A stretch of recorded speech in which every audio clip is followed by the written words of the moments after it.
संविधान बचे, लोकतंत्र बचे, आरक्षण बचे, पीडीए बचे और बाबा साहेब भीमराव अम्बेडकर जी के रास्ते पे चल करके हम लोग डॉक्टर राम मनोहर लोहिया का सिद्धांत जो समानता का है, गैर बराबरी को खत्म करने का है, दाम बांधो नीति को लेकर के आगे बढ़ने का है, उस दिशा में हम लोग काम करेंगे।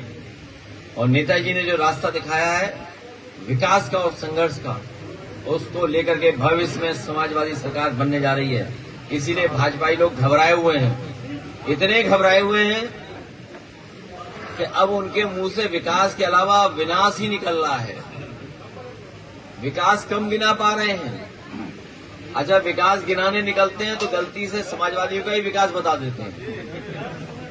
तो इसलिए विकास उनके एजेंडे में नहीं है, नौकरी उनके एजेंडे में नहीं है, उनके एजेंडे में रोजगार नहीं है, किसान कभी इनके एजेंडे में नहीं रहा।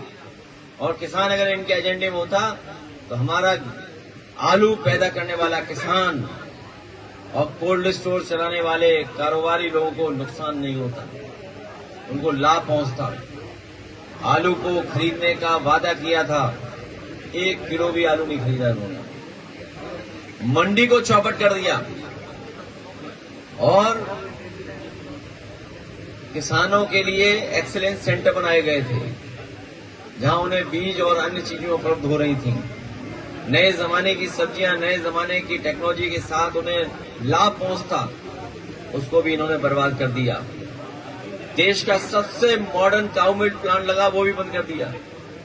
कार्डियोलॉजी डिपार्टमेंट का पता नहीं क्या हो रहा है। कैंसर इंस्टीट्यूट के साथ साथ यहाँ कैंसर का इलाज होता, वो पता ही नहीं क्या हो रहा उसका। पैरामेडिकल बर्बाद कर दिया।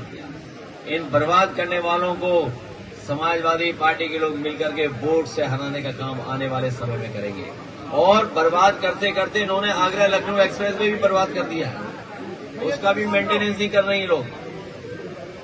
इसलिए हम अपने कन्नौज के सभी भाई बहनों को सावधान करने हैं कि बीजेपी के साजिश षड्यंत्र में न उलझें। समाजवादियों के विकास के रास्ते पे चल करके हम लोग कन्नौज को और ऊंचाई तक पहुंचाने का काम करेंगे। आज बीजेपी अपने सामने बना रही है।